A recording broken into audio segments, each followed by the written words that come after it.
the church or church support the prescription of opioid for pain management. Yes. Right? And knowing that it could lead to the death of individual. But the church does not want to see the use of marijuana, even though marijuana can solve the opioid problem.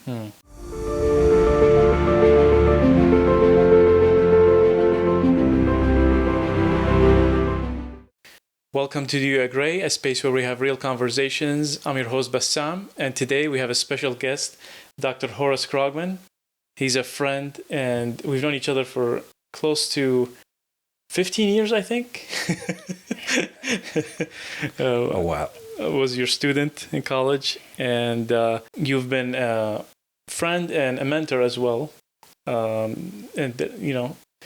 There's always something interesting that you say that raises an eyebrow and gets people's interest in many topics that you're knowledgeable on: physics, religion, health. So I'm excited to have you today. I just want to read a little intro about Dr. Horace Crogman. He is an associate professor of physics within the California State University system. Boasts an illustrious academic and professional background, earning his Ph.D. from the University of Arkansas.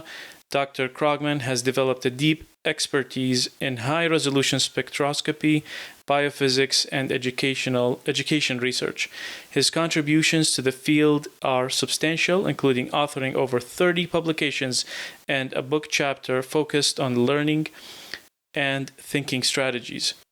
He's secured more than $4 million in research funding and has successfully negotiated partnerships, notably with the U.S. Air Force. And he has a lot more accomplishments. But one thing that I have known you for back in college was that you had a special interest in students' education. And I remember having to be locked into that library to practice all the physics problems, But thanks for coming today. We're excited to have you. I'm glad to be here. Thank you. Cool. Yeah. So today's topic is an interesting one. It's for sure a great topic. I would say, in many ways, that's basically the use of marijuana. And that's something I'm not too familiar with myself, but I do want to learn about it. And I want to hear your perspective as to what you think about marijuana use. Are you for it? Are you against it? And we can go from there. I'm generally for the use of marijuana. I think it's one of the oldest practice on the planet.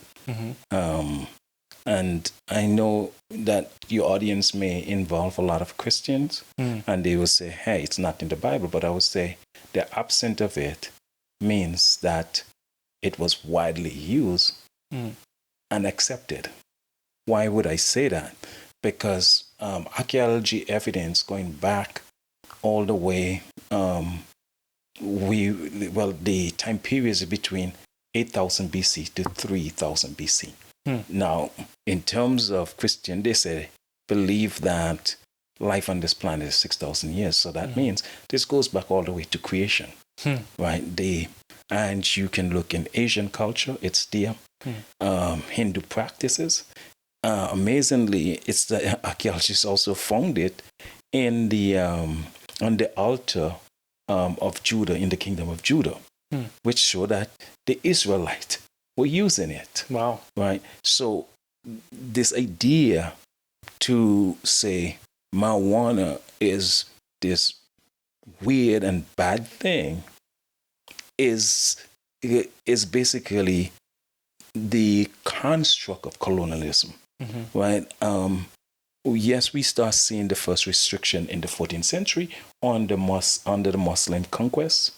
Right. But again, in America, it became illegal back in 1937 in the Tax Act then when they criminalized it. Right? But why did they do it? They did it because the people who were familiar, were growing it at the time, and were profitable were minorities.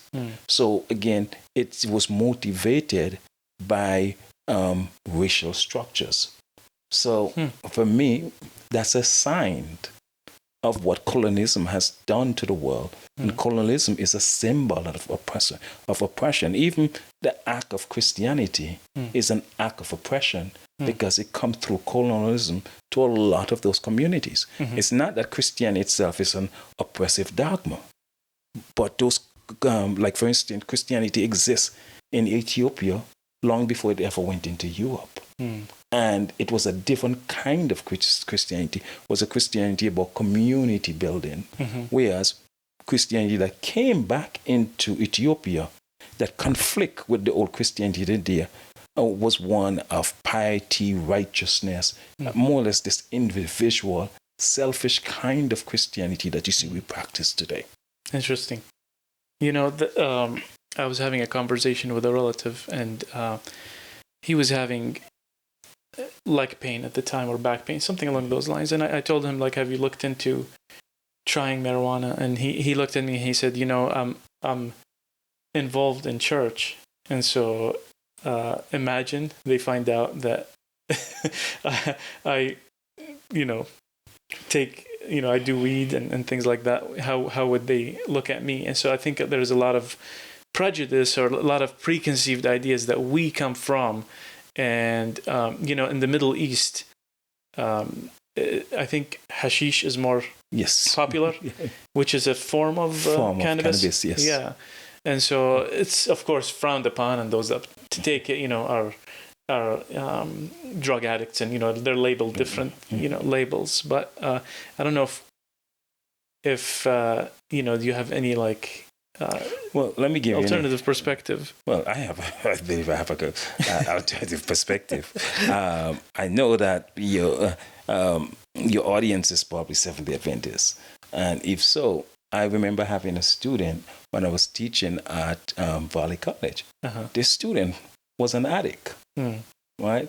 And he came to me and talked to me about an addict. What was he an addict to? Opioid. Okay. Where was it prescribed? At Lowland University. He had gotten into an accident. Right now, he became an addict to opioids. And we know we're in an opioid crisis, right? It's responsible for a large, basically a large amount of life, similar to what crack cocaine did in the 80s. Yeah. Right? And we say we're now in this epidemic of the opioid, of people overdosing on opioids. Yeah. It is okay. And the church support the prescription of opioid for pain management. Yes. Right? And knowing that it could lead to the death of individual. But the church does not want to see the use of marijuana, even though marijuana can solve the opioid problem, right? Because marijuana, it can be used as a pain management substance without the negative effect. Nobody has ever overdosed on marijuana. Now, you may read on the internet, people say it induced this and that. I think all that's crap, right? Matter of fact, have somebody ever used marijuana and probably die of a heart attack? Hell yeah, right? It's possible, right? Just like, for instance, when we're talking about the vaccine. Yeah. Right? Somebody take the vaccine and something negative happened. Does that mean the vaccine was bad? Not necessarily. We're talking about individual composition sometimes maybe have negative effect. We don't understand all things, right? But what happened in majority of the population, it is not that negative. Like in the case of the vaccine, it is a very, very, very, very, very small majority you have. Minority, you have a negative effect on. Yeah. So you can't then say it's bad for the population. When it comes to marijuana has largely been a substance that is good for the whole population. Remember, marijuana is not just THC. Right?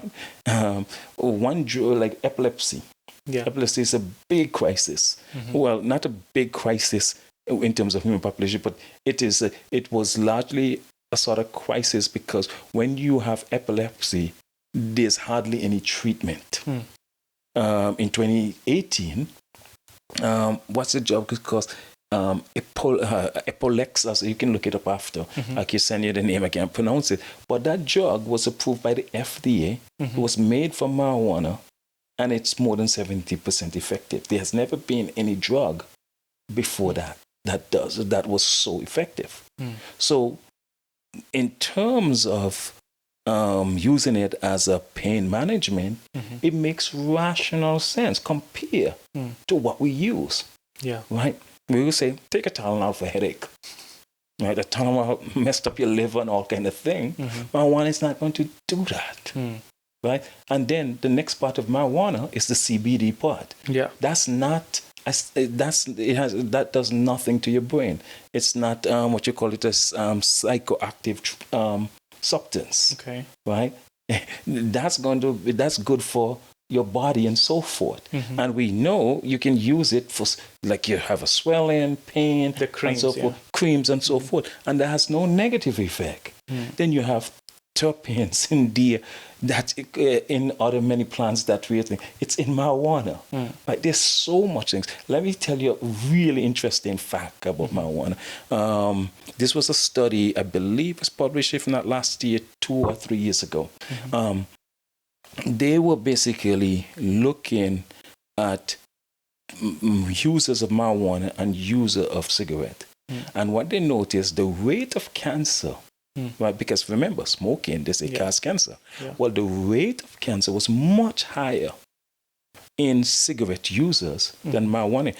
But they noticed that there's similar carcinogen in both plants. Yet, cigarette has a higher rate of carcinogen, higher rate of cancer associated to it, right? But not marijuana, right?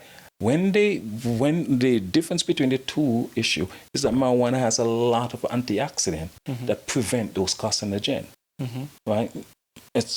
We know many plants like that on the planet, that if you extract certain things, it's poisonous, but eating that plant in its full, thing they call its cofactors, right? It balances out and you can eat it. Okay. Right? So all these things that people are talking about, I think, goes back to the same old thing, is that these things has been whitewashed.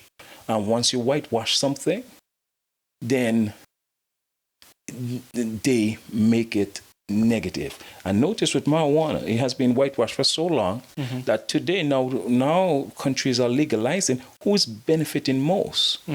White people.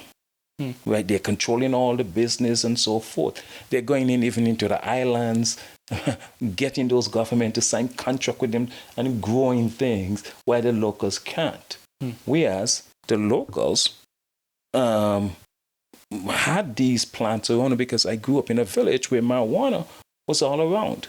But what happened, the government would tell you it's illegal because America said it was illegal. Not because it was destroying communities. Like, for instance, I didn't see the type of negative things that I see here in America, right? But one thing I know about American community is that it's full of drugs. You're given drugs for everything. So it is not unheard of that marijuana users are also using all these other drugs with marijuana. Right? And then, so when we're talking about addiction and all these things, I'm like, you can't find an American marijuana user that just uses marijuana. Whereas growing up in the village I'm growing up, it was forbidden for you to be using marijuana with a lot of other things. And I've seen people, majority of people, I see just stop using it. And I didn't see any withdrawal symptoms that I saw with people that use cigarettes and all these things. So here in America, this idea about marijuana is a gateway drug, I think, is foolishness. Right? We don't, growing up, we didn't have a drug problem. Right? And not to say drugs didn't come through our community. It used to come through there and then ship out to the Americas. Where are you from? Antigua. I grew up in Antigua, right? So the point is, we didn't have a drug crisis of addiction. What about, did you grow up smoking it also, Yeah. or like Yeah. ingesting it, and then what's your experience as far as like addiction? I was never addicted to it. Mm-hmm. When I moved to America, I stopped using it, right? Because it was illegal here, and I didn't want to get in prison. There was no withdrawals or anything like that? No, which all they decided to come to relocate here. I just stopped, and everyone that used it that came from the islands that ever came here just stopped. I see. And even when I know people because to become a police, they couldn't use it. And people in the village that would be using it will just stop. And they never touch it after that. Yeah. There were no withdrawal symptoms. There was nothing going crazy and so forth. Marijuana has benefit. I remember during COVID, I advised somebody to give the person wasn't eating. And I suggested that to have them ingest marijuana because they were afraid they were going to die because they weren't eating anything and they were just losing weight. And they suggested that. And they give them marijuana and it gave them basically an appetite and they start eating. So again, when I look at all the benefits of marijuana, the few negatives that people mention, the benefit outweigh. And they talk about hallucination, right? Well, we know in Native American, in their ceremony, use hallucination, right? They use hallucination by basically go into, I forget you call this thing, but it's like a kiln, and they turn up the heat and they hallucinate, right? Now, in my time of using marijuana, I have never hallucinated. That I would basically say. But I would argue that anyone that is using marijuana and is hallucinating is because they use it, in one setting, they overuse it. Americans are known to overuse everything. Look on all of American society is obese. Why? Because they overeat. Yeah. Right? There's a McDonald's, there's a Burger King, and every corner. Right? It is by tradition and cultural practice for them to overuse things. Right? And I think sometimes we mix up overusing something with the use of something. Do you think that the plant, let's say in the United States, has been genetically modified? Of course, we have. Well, I wouldn't say necessarily to be more potent or like. Yeah, people do all kind of growth and so forth to make certain things become more potent. I'm not saying I'm the best promoter, believer in hybrid, right? And it does happen, but I think even at that level, it's not as dangerous as many of the over-counter drugs that we get in that context. I'm not the biggest supporter of making things more potent because you like THC, you're going to make more THC. I like the natural blend of it, like what it is in nature. Right? So once you start tampering with things, I am not. But how can you tell that it's not tampered with? Or well, they normally. All I can say, you really can't tell, but you have to trust the suppliers, right? Because they do tell you this is a hybrid, this is this, this is that, and they have, for them, it has no reason to lie because people are going after the hybrid, so they more likely might market the natural thing as a hybrid, right? Because people are going after it, right? Because the hybrids might be sold because they're more potent in certain things. They might sell for higher prices. So if I have a natural thing, I might sell you as a hybrid, right? And you get some sort of placebo type of thing from that. But there are a lot of times you go into a marijuana compound, I shouldn't say store, what you call dispensary. Yeah. Right? They tell you what these things are. And in California, it's sort of regulated. And for good business practice, I think they're doing. And when places that do medical marijuana, they tell you these things, right? Because the potency is important, especially when a doctor is administering it.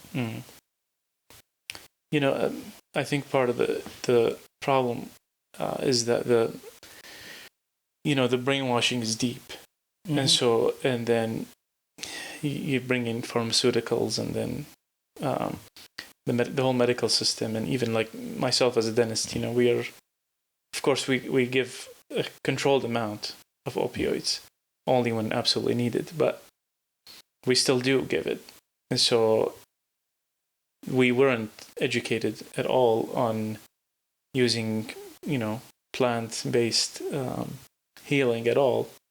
And so, but my experience with my patients that smoke marijuana is not very positive, to be honest, as far as like their dental health, their gums, and how their implants heal, and experiencing, more bone loss around the implants for smokers, which the research is more done on cigarette smoking effects on like implants and things like that. But that's besides the fact that, you come in and the smell, everybody, But I would argue you're doing the same thing that I am turning up my head at.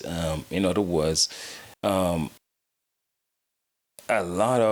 you don't have any pure users of marijuana, right? So how do you know that what you're observing is a result of the marijuana and not of the mixtures of all the different things they're using? And as I said, in America, you don't have pure users of marijuana, right? So it's hard to tell. It's hard to tell. So one of the things we've noticed is that patients that smoke marijuana, we have a hard time getting them numb for their dental procedure. So they tend to feel more pain. And so one of the strategies we developed is to educate the patient or instruct the patient to stop the use of marijuana at least 2 days before like an extraction or major dental procedure. Again, I would push back on that, and I would say, again, it may not be marijuana, because I come to your dentist and I don't think you have a problem getting me numb. So I think the difference is, and I'm going to get into also what are the best ways and what are the most harmful ways of taking it. But do you think that it has to do with, smoking it, that being more harmful if you smoked it versus if you ingested it in a cookie form or I hate as a tea? I hate ingesting it as a cookie form, because the problem about that, when it goes into your stomach, right, then that means it has to then get from there into your bloodstream, and that takes time. So it causes, especially first-time user, to overdo it. Whereas when you smoke it, right, it goes straight into your nose, across the blood-brain barrier, if you want to say, and it gets where it's supposed to get. Now, here's the thing. Riddle me this. Why does your brain have the receptors? It doesn't have it for anything else, right? And the very fact your brain have the receptors is saying that they fit together like a gloves. Well, the leaves were for the healing of the nations, right? I guess. Right. So, so again, I think the biggest problem we get into is that we mix in overuse with use, right? Using something in a moderate way, I think, is always beneficial. Overusing something, I don't care what it is, is detrimental to the body. Food is detrimental. Like, for instance, within the Adventist church, they drink coffee. I think coffee is a nasty thing. I remember once the church used to ban it. Now, basically everybody in the church practically drink coffee. Chocolate, We're chocolate having things that will kill dogs, and yet still we eat it and love it. And then we skin up our nose being good Christian at marijuana. So are you suggesting that coffee is more harmful? Yeah, I believe coffee is more harmful. If we were to drink both. Yeah. Right? Mm-hmm. I believe so. Why would you say that? Coffee is a stimulus. Coffee does one thing to you. Let's say your body wants to go to sleep. Coffee keep you awake. Marijuana is not a stimulus. Let's say you want to go to sleep. Marijuana help you to come into that relaxed state to fall asleep. Your body reprocess itself during sleep. It's one of the most important things for your body. So if you can aid your body to sleep, it is better than keeping your body awake when it wants to sleep. Wow. Right. So I'm saying. Well, I mean, I feel like coffee is an upper. Yeah. And then marijuana is a downer. Well, so maybe there is a use for both. I don't think so. I think marijuana is what I'm saying. Marijuana helps sleep. Body needs sleep, right? When people use coffee, people are using coffee when their body is telling them to sleep. And then we come into this ritual that we start using all the time. So now our body is always heightened. Well, typically most people, they drink coffee in the morning to give them energy. Some people drink it all through the day now. And then smoking marijuana. Some people smoke it in the morning, and so they're falling asleep throughout the day. Well, I don't think so. I think marijuana help you to relax. So if you have people suffer from anxiety, marijuana help for that. Coffee doesn't help for that. Can you share some things that marijuana is good for as far as like mental health and things like that you've noticed? Well, anxiety, marijuana, it helps the body to relax. If you're in a nervous or panic situation, it can be useful. What's the biology behind that? Well, it's because of what it does. It's the THC in it? It's a THC what does it. That's what it means by saying it's psychoactive. It helps the brain. That's why it have those receptors. Right. The thing I would warn is that even though it's good and help you relax, it can help with anxiety, it is not something that you should just overuse. And that's what I would always stress. And I think that's where the warning should be, hey, here's something good, but don't overuse it. Right. And then there are many research you can see to show the effects of marijuana and things like MS, Parkinson's, and so forth. So all those research are out there already. I have heard several patients. Well, I shouldn't say patient because I'm not that kind of doctor. Several people talk about the experience with their children and autism, right, and marijuana, and how it solved problem that they were giving them all these drugs that they didn't know who their children were.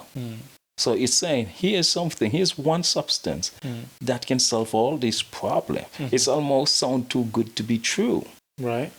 But I keep saying, well, it sounds too good to be true, right? Because it is true. Because again, your brain and it seems like buddies.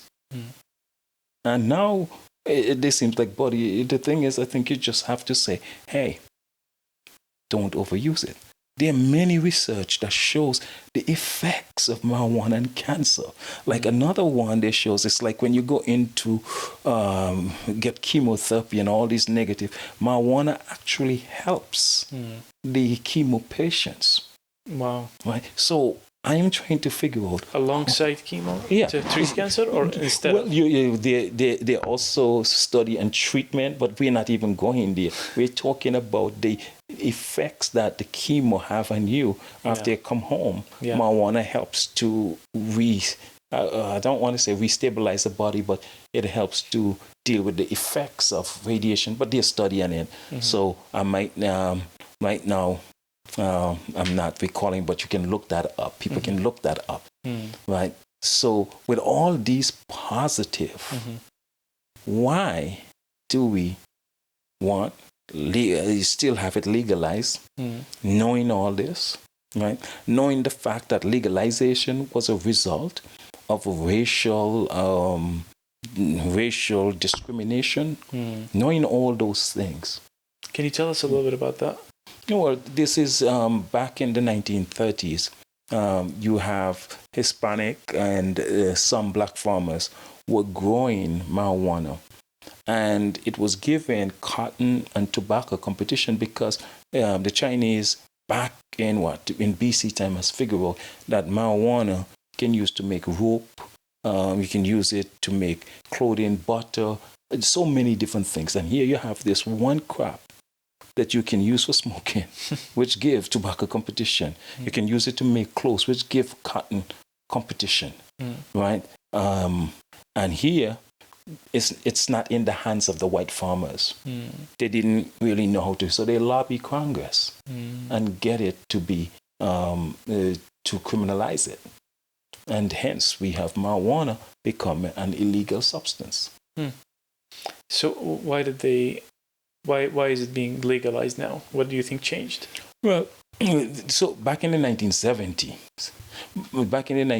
it almost got legalized from the hippie movement. But so society, even though I think there's a lot of problems still within society that I don't even like where we're at, but we have been awakened in many ways. This generation have become more and more awakened, and the foolishness of the past, or some of the foolishness of the past, they're not tolerating. So there have been shift of moods and attitudes. And when you start having that, of course, you're going to have legalization.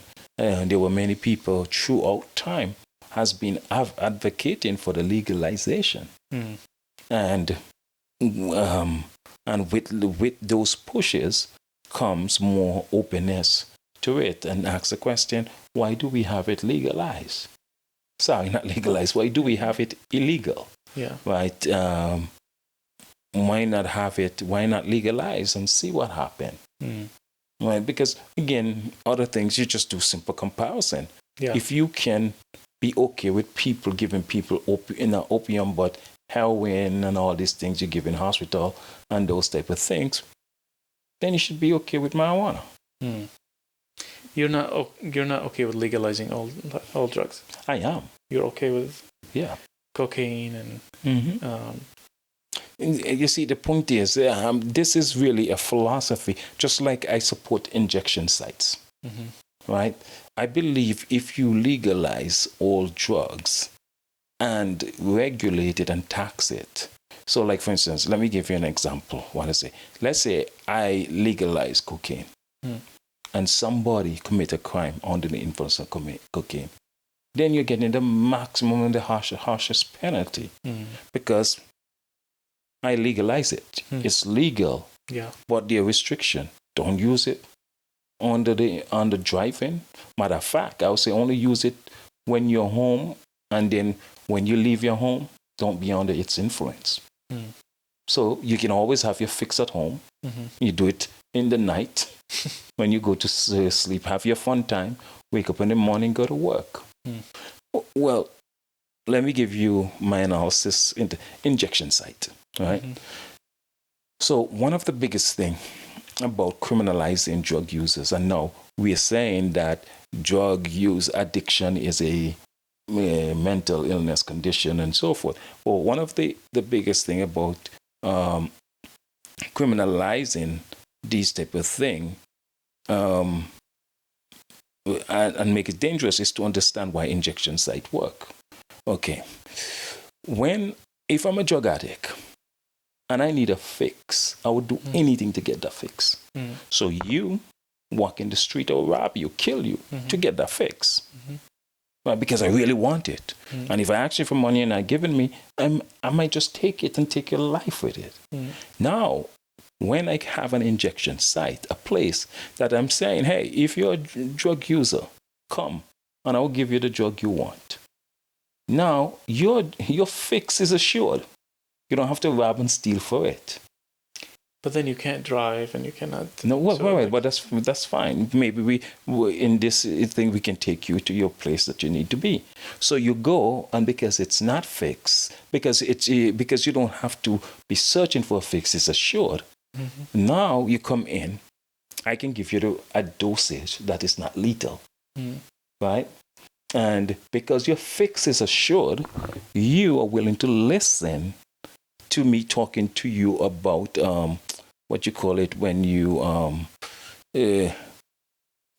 trying to make the person move from an addict to rehab. Yeah. So rehabilitate you. Mm-hmm. So that's what injection site does. They give you the drug, right? And as you get the drug, then they can lead you to rehabilitation, and you're willing to listen because your fix is assured. I don't think anybody really wants to be a drug addict. Nobody wants the dependency. But once you fall into that dependency, you just feel like there's no way out. So an injection site say, hey, come, you don't have to rob, steal, we'll give it to you. And then they offer you a way out, right? And a lot of times they start with a certain dose, they decrease it, and you're getting treatment. Right? And again, you're not going to have overdosing and so forth. You're not going to have things of people sharing needle. And so you're reducing the risk of hepatitis C, HIV, and all these things you're doing. Criminalizing does not do that. Right? All those problems comes with it. Right? So why wouldn't we do those things? You see, for me, a society is better when its focus is to make the life of its citizen better, right? And too often that's not our focus. Even church is not. What I see church is a place to just rob us, right? Always taking our money. Yeah. Oh, give you 10% of your time. Okay, fine. They want 10%, right? Yeah. But then try to convince you to give you 20. And here how church and so forth is really ridiculous, right? They're saying, give to God first. Right? Give to God first. First fruits. Right. Give to God first. And God is going to bless you. Right? But we all know that's basically brainwashing. Because how many people follow that and get kicked out because they didn't have their rent? Right? It is such an awful thing. And this whole thing of tithing is one of the most corrupt and oppressive things that has been ever done to human beings. And almost all church are guilty. And they use the Bible to sustain it. And I say, if you follow the practice of the Bible, it doesn't make sense on the way they're doing it. Because, notice they tell you, give on your gross. Right? You ever notice they tell you that? Did they? Yeah, they always say, when you get into this discussion, they say you give on your gross. But if you really follow, the practice in the Bible says on your increase. Yeah. So when I get a monthly check, that's not my increase. Right? My increase is the amount leave that I can save. Yeah. Right? So therefore I need to pay my rent.